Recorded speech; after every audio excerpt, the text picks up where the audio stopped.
AviationPros.com is the portal website for AMT, Airport Business, and Ground Support Worldwide magazines. Visit daily for breaking news, industry blogs, and insightful articles from our magazine's editorial team. And don't forget to sign up for our publication's daily e-newsletters. It's all at AviationPros.com.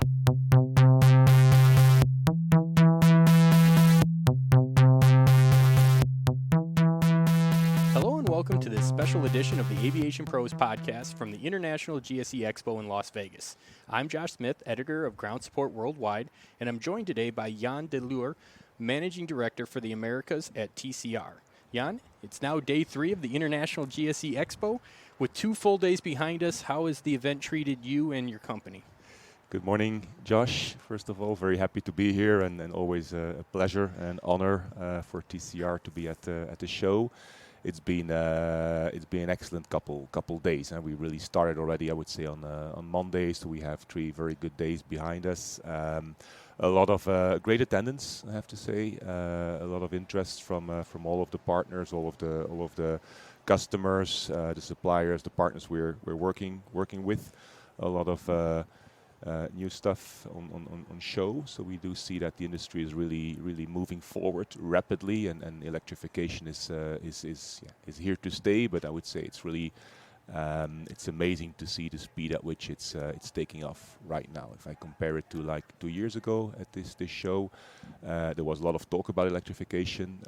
In the US, it was mainly 1 or 2 states on the West Coast that were pushing for electrification, whereas today we see things are accelerating much more rapidly than we had expected. Also here in the US. So great show so far, great attendance, great conversation. So very happy to be here, Josh. Well, great. We're happy to have you along with us here in our podcast booth here.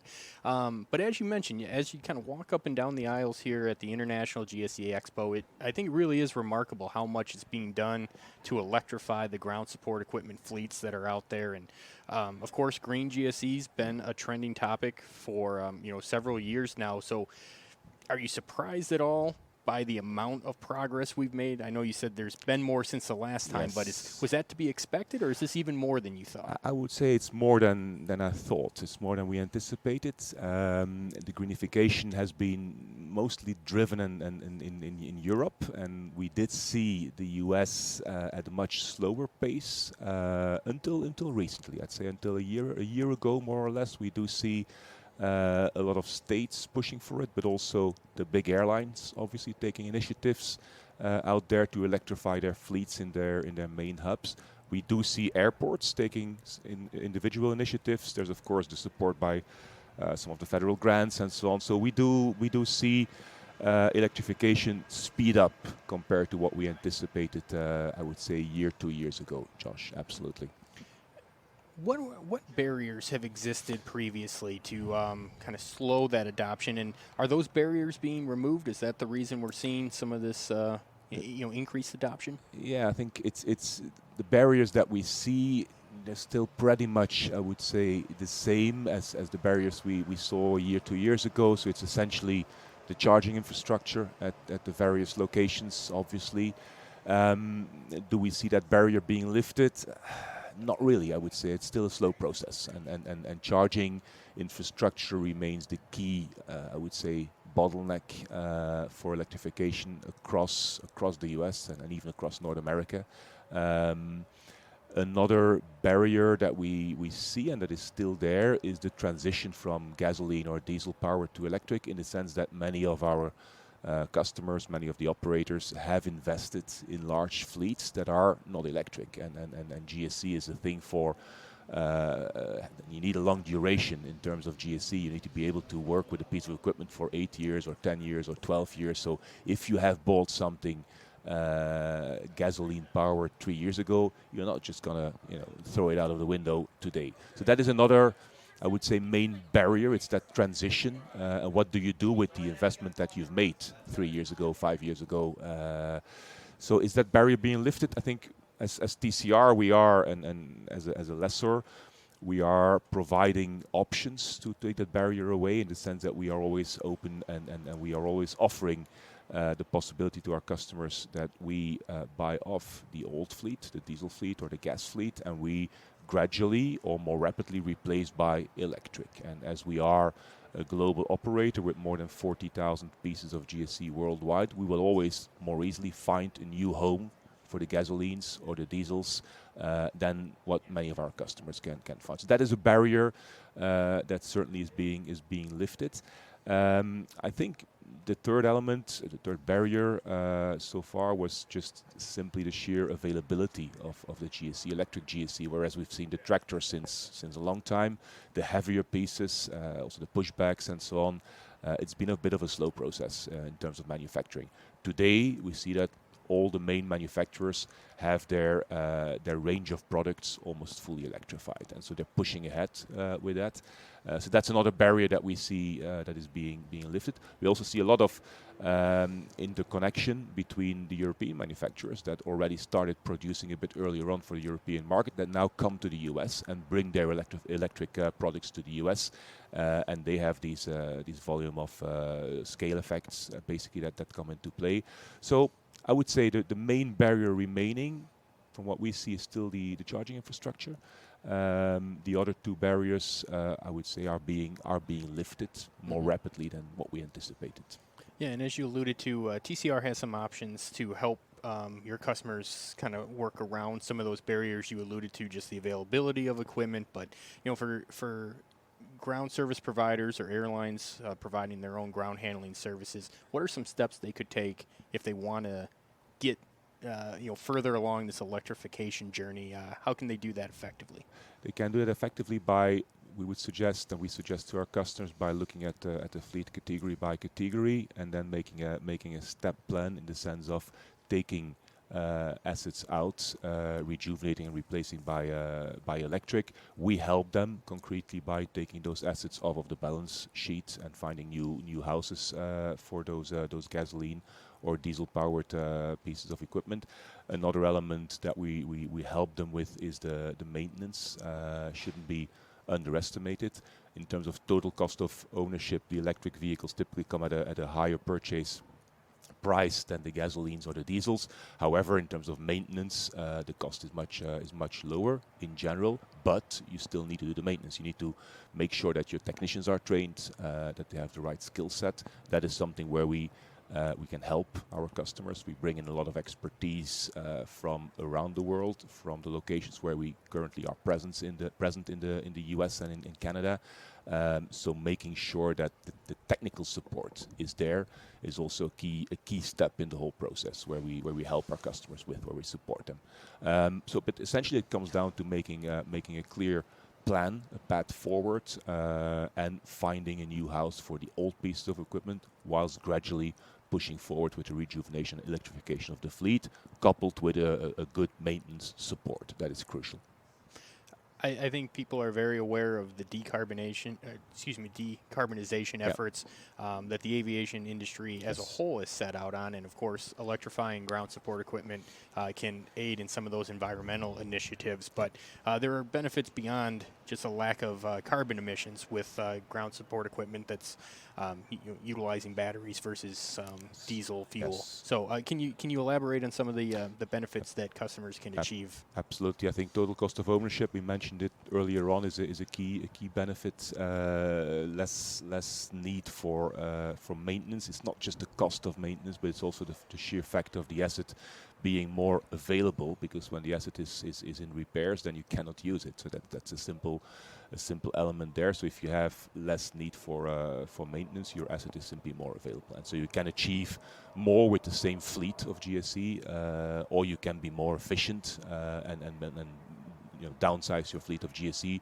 to do the same kind of operation. So I think that's a key element in there in terms of cost. If we plan it well and if we manage it well, customers can find a lot of benefit in electrification. I think it's about the environmental element. It's about the cost. There are some subsidies and grants and so on around the place as well. And then electrification also gives a huge opportunity to further standardize the fleets. And that is a key advantage for any ground handling operator, be it an independent ground handler, be it a service provider, be it an airline doing self-handling. Because we often find very old fleets with brands and models scattered, very diverse. That is not helpful in terms of running an efficient operation. So electrification is an opportunity to kind of reset, I would say, the fleet, rethink choices in terms of brands and models, and further standardize rapidly. And that is, I think, a key opportunity for our customers and for the industry as a whole. Mm-hmm. Very good. Jan, over the years, you and I have gotten a chance to talk a little bit, a few times, I suppose, about the expanded North American operations that TCR is embarked on. So I guess for our listeners who might not be aware, can you update a little bit about TCR's business here on the continent and and how that business is aiding North American folks with their eGSE goals? Absolutely, Josh, and I think it's been a very exciting few years for us as TCR here in North America. So we have really started operations, I would say, at the back end of 2019. Then came the pandemic, of course, that paused everything. Everything came to a halt. But as of end of 2020, beginning 2021, so these last 2.5 years, we've been expanding rapidly. We've seen that our model, GSE lease model, including maintenance, has had a lot of success.